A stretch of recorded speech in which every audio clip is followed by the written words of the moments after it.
बड़ी खबर इस वक्त की आपको बता दें, दिल्ली पुलिस ने ऑक्सीजन कॉन्सेंट्रेटर की कालाबाजारी के आरोपी नवनीत कालरा को गिरफ्तार कर लिया है। कालरा को पुलिस ने गुरुग्राम में उसके रिश्तेदार के एक फार्म हाउस से गिरफ्तार किया है। दिल्ली में आपको बता दें, कालरा के खान चाचा रेस्टोरेंट से 500 से ज्यादा ऑक्सीजन कॉन्सेंट्रेटर की बरामदगी हुई थी, जिसके बाद से लुकआउट नोटिस जारी कर दिया गया था और नवनीत कालरा फरार घूम रहा था। लेकिन इस बीच आपको हम बता दें कि अब नवनीत कालरा को उसके रिश्तेदार के फार्म हाउस से गिरफ्तार कर लिया गया है। 500 ऑक्सीजन कॉन्सेंट्रेटर खान चाचा, जो कि काफी फेमस रेस्टोरेंट है, दूर दूर से लोग वहां पर स्पेशली आते हैं। वहां पर आपको हम बता दें कि खान चाचा रेस्टोरेंट में 500 ऑक्सीजन कॉन्सेंट्रेटर जमा करके रखे थे नवनीत कालरा ने। कालाबाजारी हो रही थी और भी अलग अलग ठिकानों पर छापेमारी हुई है और इस बीच नवनीत कालरा को अब गुरुग्राम से गिरफ्तार कर लिया गया है।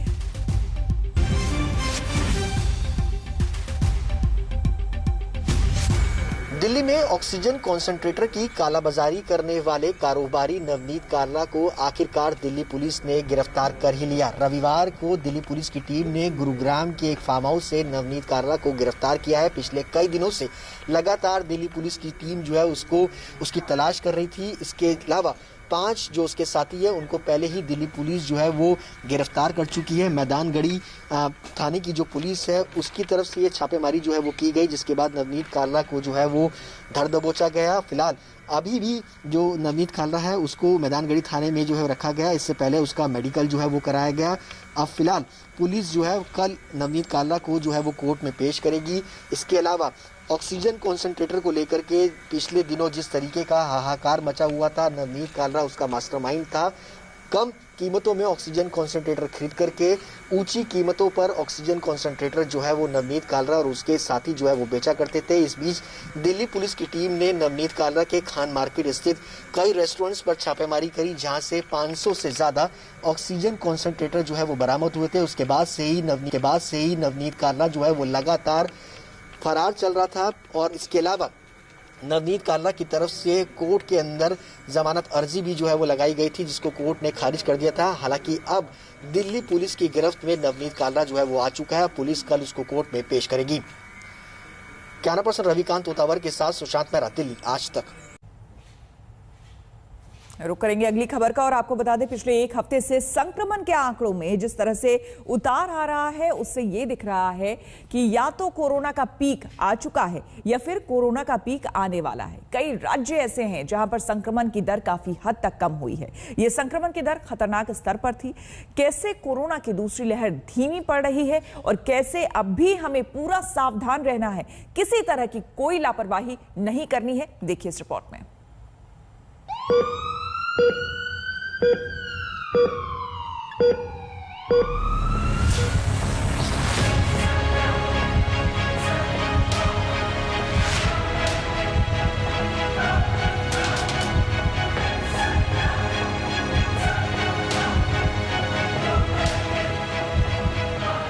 कोरोना से जो तबाही 1.5 महीने से देश ने देखी, जो त्रासदी 1.5 महीने से देश पर बीती है, जो महासंकट घर घर तक पहुंच गया, जिस महायुद्ध में पूरा देश फंस गया, उस महायुद्ध में पिछले एक हफ्ते के आंकड़े इसलिए देश को थोड़ी हिम्मत देने वाले हैं, क्योंकि कोरोना के डेली नए केस का 7 दिन का औसत लगातार 7 दिन से कम हो रहा है।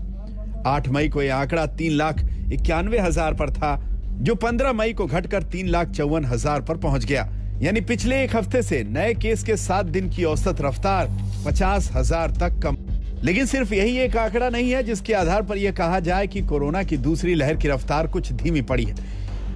इसका एक संकेत देश में कम होते पॉजिटिविटी रेट से भी मिल रहा है। पॉजिटिविटी रेट का मतलब यह है कि हर 100 टेस्ट में कितने लोग संक्रमित पाए जा रहे हैं। 10 मई को 14,74,000 टेस्ट में 3,66,000 लोग पॉजिटिव मिले, यानी पॉजिटिविटी रेट करीब 25% के खतरनाक स्तर पर था। लेकिन 16 मई को 18,33,000 टेस्ट में 3,11,000 लोग पॉजिटिव मिले। पॉजिटिविटी रेट 16.76% रहा, यानी 10 से 16 मई तक पॉजिटिविटी रेट 25% से घटकर 17% के नीचे पहुंच गया। इससे पता चलता है कि संक्रमण की रफ्तार कुछ कम हो रही है। ये उन राज्यों में भी दिख रहा है जो अप्रैल के पहले हफ्ते से लेकर मई के पहले हफ्ते तक सबसे ज्यादा कोरोना के तूफान की चपेट में थे और जहां कोरोना ने बड़े पैमाने पर तबाही भी मचाई।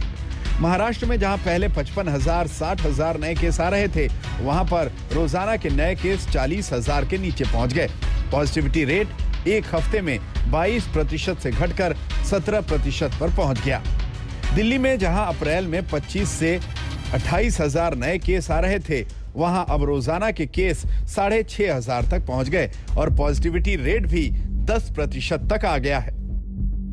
यूपी सरकार का दावा है कि वहां पॉजिटिविटी रेट 22% से घटकर 5% के नीचे पहुंच गया है। मध्य प्रदेश का दावा है कि वहां पॉजिटिविटी रेट 24% से घटकर 11% के नीचे पहुंच गया है। उत्तर प्रदेश में आज जो मैंने आपको बताया है 10,600 पॉजिटिव केस आज आए हैं और जो हमारे पास एक्टिव केस थे यूपी के अंदर लगातार उसमें कमी हुई है। हमारे प्रदेश की वर्तमान में जब ये पीक में था पॉजिटिविटी रेट लगभग 22% तक गया था, आज घट करके 5 से नीचे है। CFR हमारा 1% के आसपास अभी भी बना हुआ है। ये उत्तर प्रदेश की एक सामान्य स्थिति जो आपके सामने मुझे रखनी थी, ये सामान्य स्थिति है। लगातार मध्य प्रदेश में कोरोना वायरस के संक्रमण को हम नियंत्रित करने में सफल रहे हैं। कल 7,106 नए पॉजिटिव केस आए और 12,345 स्वस्थ होकर गए। नए केस आने में और स्वस्थ होकर घर जाने में 5,000 का अंतर है, जो एक सुखद संकेत है। पिछले 24 घंटे में भी लगभग 6,500 केसेस आए हैं, लेकिन पॉजिटिविटी रेट 1% और कम हो गया है। 10% के करीब पॉजिटिविटी रेट आ गया है, जो कल 11% था। केसेस 6,500 आए हैं। मैं उम्मीद करता हूं कि अगले एक हफ्ते में और ज़्यादा रिकवरी होगी, तो मैं समझता हूं कि अब धीरे धीरे दिल्ली जो है वो ट्रैक पे आती जाएगी।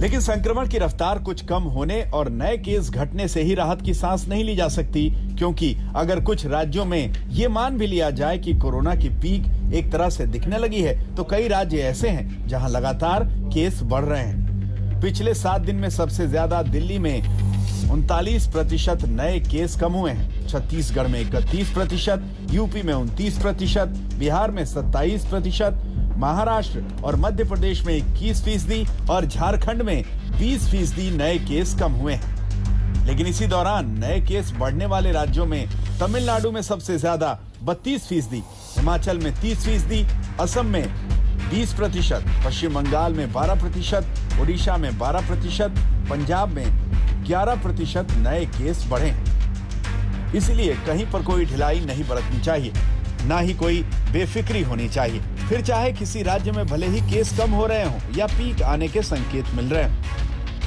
पश्चिम बंगाल में लॉकडाउन की पहली सुबह का नज़ारा हम आपको दिखा रहे हैं। हालांकि स्टेट गवर्नमेंट ने ऑफिशियली इसे लॉकडाउन नहीं कहा है, रेस्ट्रिक्शंस कहा है, लेकिन जो मूवमेंट है व्हीकल्स की, इसके अलावा लोगों की, उस पर रेस्ट्रिक्शन है सिवाय इमरजेंसी सर्विसेज की। 7 से 10 सुबह के जो ग्रॉसरी शॉप्स हैं, सब्जी बेचने वाले हैं, उन सबको खुला रहने की इजाज़त दी गई है। लेकिन जो लोग बाहर निकले हैं उनको सिर्फ इमरजेंसी सर्विसेज के अलावा बाहर निकलने की इजाज़त दी गई है, जहाँ पुलिस हर जगह तैनात की गई है। खास तौर पर जो मुख्य चौराहे हैं, मुख्य सेक्शन है, वहां पर पुलिस लगातार नजर रख रही है। कोरोना के इस तूफान के जाते जाते अभी कितना टाइम लगेगा ये कहा नहीं जा सकता। यही वजह है कि केस कम होने के बावजूद अलग अलग राज्य सतर्क हैं। राज्यों में लॉकडाउन बढ़ाया जा रहा है। दिल्ली में एक हफ्ते के लिए और लॉकडाउन बढ़ाया गया। चौथी बार लॉकडाउन बढ़ाकर 24 मई कर दिया गया है। हरियाणा में भी 24 मई तक पाबंदियां जारी रहेंगी। यूपी में भी 24 मई तक लॉकडाउन जारी रहेगा। एमपी में भोपाल, जबलपुर, ग्वालियर जैसे 14 जिलों में लॉकडाउन 24 मई तक बढ़ गया है। बिहार में लॉकडाउन अब 25 मई तक है और सख्ती भी बढ़ा दी गई है। ये बात लगातार एक्सपर्ट्स कह रहे हैं कि कोरोना के इस तूफान को रोकना है तो कुछ समय के लिए ही सही, लेकिन लॉकडाउन जैसी पाबंदियों से संक्रमण की चेन तोड़ना होगा। लॉकडाउन कल सुबह 5 बजे तक के लिए था। उसको देखते हुए जो अभी रिकवरी हो रही है दिल्ली के अंदर, काफ़ी अच्छे स्तर पे रिकवरी हो रही है। कोरोना काफ़ी तेज़ी के साथ कम हो रहा है, लेकिन जो गेन्स हम लोगों ने पिछले कुछ दिनों में किए, हम नहीं चाहते कि वो एकदम से ख़त्म हो। तो अभी 1 हफ्ते के लिए लॉकडाउन को हम और बढ़ाने जा रहे हैं। तो कल की बजाय अगले सोमवार को सुबह 5 बजे तक के लिए दिल्ली में लॉकडाउन बढ़ाया जा रहा है। एक बात सर्वसामान्य सब ओर से आने लगी है, जनता की ओर से भी कहा जाने लगा है कि थोड़ी सख्ती कुछ दिन और रखनी चाहिए, क्योंकि भी डाउनवर्ड ट्रेंड आया है। तो इसलिए अभी इसको उसी स्थिति में जैसे चल रहा है 1 सप्ताह के लिए इसको और आगे बढ़ाया जाता है। 24 तारीख प्रातःकाल 6 बजे तक इसको एक्सटेंड किया जाता है। और इसी के बीच ध्वस्त मेडिकल इंफ्रास्ट्रक्चर को और मजबूत करना होगा। साथ ही साथ तेज रफ्तार से ज्यादा आबादी को टीके लगने होंगे। इस 3 पॉइंट फॉर्मूले से कोरोना के तूफान से लड़ा जा सकता है। लॉकडाउन से केस कम करने और अस्पतालों पर दबाव कम करने से थोड़ी राहत मिली है, लेकिन ये कोरोना से लंबी लड़ाई है, क्योंकि संक्रमण का खतरा अब गांवों तक पहुंच गया है और आगे तीसरी लहर का भी आना तय है। इसीलिए कोरोना से जंग में अभी थमने का वक्त नहीं है, न राहत की सांस लेने का वक्त है। वो गलतियां अब नहीं की जा सकती जो दूसरी लहर से पहले की गई थी। आज तक ब्यूरो। देश कोरोना से मुकाबला करने में लगा है और इसी बीच एक और तबाही सामने आ खड़ी हुई है। जी हां, आशंका जताई जा रही है कि ताउती तूफान के दौरान 150 किलोमीटर प्रति घंटे की रफ्तार से हवा चलेगी। रफ्तार इससे ज्यादा भी हो सकती है। इधर तूफान के टकराने से पहले ही गोवा में इसका असर भी दिखने लगा है। तेज हवाओं और बारिश से भारी नुकसान हुआ है। सड़कों पर कई जगह पेड़ गिर गए हैं।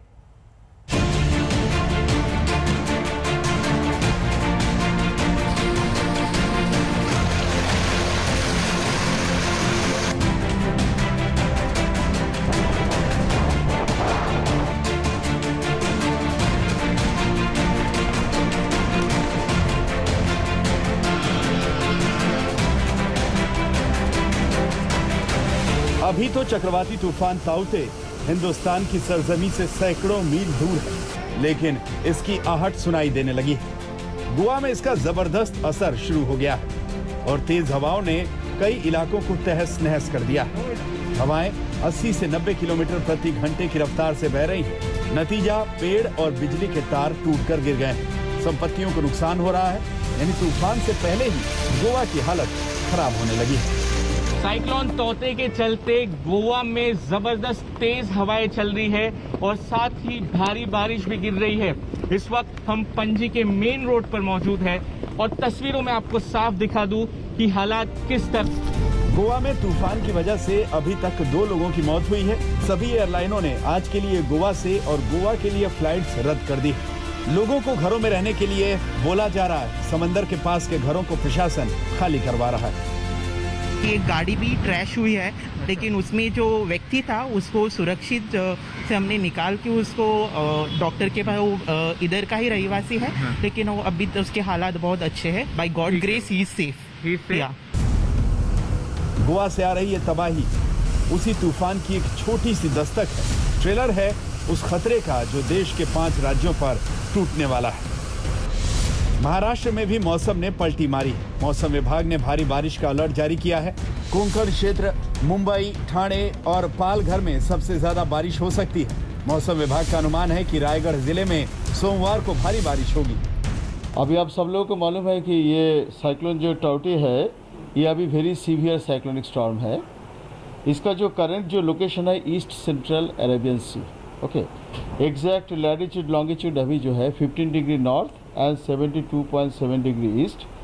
अभी ये 130 kilometre west south west of Panjim Goa है, 450 किलोमीटर साउथ ऑफ मुंबई है और 700 kilometre south south east of Veraval है। ये नेक्स्ट 24 आवर्स में फर्दर इंटेंसिफाई करेगा। मौसम विभाग की चेतावनी के बाद महाराष्ट्र में समंदर किनारे बसे गांवों के लोग सुरक्षित ठिकानों पर जाने लगे हैं। समंदर से नावों को निकाल लिया गया है। लोगों में अभी 1 साल पहले आए तूफान की तबाही याद है, लिहाजा इस बार कोई जोखिम नहीं उठाना चाहता। जून के 2 तारीख को निसर्ग जो चक्रवात आया था, उसके डर से आज जो बताया गया है कि यहाँ पर फिर से वैसी ही हवा चल सकती है। इसीलिए गांव वाले, जो किनारे वाले गांव हैं, वो दूर चले गए। हमारे साथ जो युवक है उनसे बात करते हैं। डर क्या है मन में? मन में डर इसलिए कि पहला भी वादल हुआ था, ऐसा ये बहुत नुकसान हुआ था इधर। सही है कि गांव वाले यहाँ से कहीं और चले गए? हाँ, सब लोग गए इधर से। कितने लोग हैं इस गांव में? कम से कम 50 के परिवार है इधर। अलर्ट के बाद मुंबई में सोमवार को कोविड टीकाकरण बंद रखने का फैसला लिया गया है। मुंबई में बारिश और तेज हवाएं चलने की संभावना है। बीएमसी 11 महीने बाद एक बार फिर से तूफान का सामना करने के लिए कमर कसकर तैयार है। कि अभी और रत्नागिरी के आसपास है, गोवा पार करके आए हैं। गोवा में बहुत ही उन्होंने नुकसान कर दिया है। अभी वो रत्नागिरी में है। चित्र फिर से हम देख रहे हैं तो मुझे लगता है कि ये तौक्ती जो बादल है जो आ रहा है वो बहुत ही प्रॉब्लम कर सकता है। लेकिन हमारे मुंबई के जितने मुंबई के किनारे हैं 7-6 वो किनारे में नज़दीक से नहीं आएगा। अरब सागर से उठने वाला चक्रवाती तूफान ताउते 17 मई की शाम से 18 मई की सुबह गुजरात के तटीय इलाकों से गुजरेगा। पोरबंदर और महुआ के बीच वेरावल में इसके समुद्री तट से टकराने की आशंका है। गुजरात के 14 जिले इस समुद्री तूफान की चपेट में आ सकते हैं। गुजरात में बचाव की तैयारी शुरू है। 30 से ज्यादा एनडीआरएफ की टीमें अलर्ट पर हैं। गुजरात में करीब 14 ऐसे जिले हैं जिनको अलर्ट पर रखा गया है। खास करके अगर बात की जाए सूरत और सौराष्ट्र के इलाकों की बात की जाए तो गिर सोमनाथ जिला, पोरबंदर, द्वारिका इन जिलों को अलर्ट पे रखा गया है। कच्छ के अंदर जो स्थलांतर है वो भी शुरू हो चुका है। साथ ही लगातार ये माना जा रहा है कि 17 से तेज बारिश शुरू हो जाएगी गुजरात में और 18 तारीख को चक्रवात गुजरात के जो वेरावल और खास करके ऊना का इलाका है बीच में वहां पे जो जमीन के साथ टकरा सकता है। चक्रवाती तूफान ताउते के खतरे को देखते हुए गुजरात सरकार ने बिजली विभाग के 2000 कर्मियों को तैनात किया है ताकि किसी भी विपरीत परिस्थिति में बिजली बहाल की जा सके। Our JETCO people have made arrangements in substations. If there is waterlogging, watering pumps have been established, and manpower more than 2,000 people have been deployed. मौसम विभाग का अनुमान है कि चक्रवात का सबसे ज्यादा असर गुजरात पर पड़ सकता है। द्वारका, कच्छ, पोरबंदर, जूनागढ़, गिर सोमनाथ, अमरेली, राजकोट, मोरबी और जामनगर जिलों में भारी बारिश और तेज हवाएं चल सकती हैं। भारी बारिश के कारण कुछ इलाकों में बाढ़ जैसे हालात बन सकते हैं।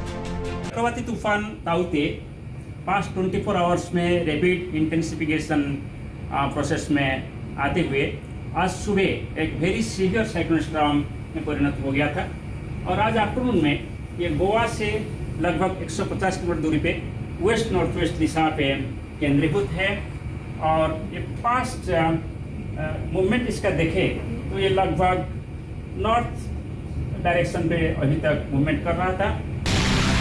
ताउते तूफान की आहट से केरल के कई इलाकों में भारी तबाही मची है। बारिश और तेज हवाओं से कई घरों को नुकसान हुआ है। पेड़ गिरने से बिजली के तार टूट गए हैं। कई इलाकों में बिजली नहीं। ताउते तूफान को देखते हुए बचाव की तैयारियां अभी से शुरू हो गई। पीएम मोदी ने शनिवार को एनडीएमए समेत तमाम राहत एजेंसियों से बात की। केंद्रीय गृह मंत्री अमित शाह ने गुजरात, महाराष्ट्र के मुख्यमंत्रियों से बात की। एनडीआरएफ की 79 टीमों को तैनात किया गया है। 22 टीमें रिजर्व में रखी गई हैं। वायुसेना के 16 मालवाहक विमान और 18 हेलीकॉप्टर्स को अलर्ट पर रखा गया है। बीजेपी अध्यक्ष जेपी नड्डा ने भी कार्यकर्ताओं से अपील की है तूफान प्रभावित इलाकों में लोगों की मदद करें। एक क्राइसिस आया है, उस क्राइसिस में हम सब लोग मिल करके कैसे एक जिम्मेवार राजनीतिक दल होकर के अपनी जिम्मेवारी को निभाएं और जहां हमारी सरकारें हैं वहां सरकार के साथ मिलकर के निभाएं और जहां हमारी सरकारें नहीं हैं वहां प्रशासन के साथ एक पॉजिटिव नोट के साथ हम अपने आप को जोड़ सके, इसके लिए हमको काम करना है। आपको बता दें कि ताउते एक बर्मी शब्द है जिसका मतलब होता है अधिक शोर करने वाली छिपकली। परिपाटी के तहत इस बार चक्रवाती तूफान का नाम म्यांमार की तरफ से दिया गया है। कहने को तो ये छिपकली है, लेकिन हिंदुस्तान आते आते ये कितना रंग बदलेगी ये देखने वाली बात होगी। लेकिन फिलहाल तो इसे लेकर दहशत है। पणजी से सौरभ अख्तानिया, चोरवाड़ से गोपी घांगर के साथ पंकज खेलकर, रत्नागिरी, आज तक। हम रुकेंगे एक छोटे से ब्रेक के लिए, बने रहे हमारे साथ, देखते रहिए आज तक।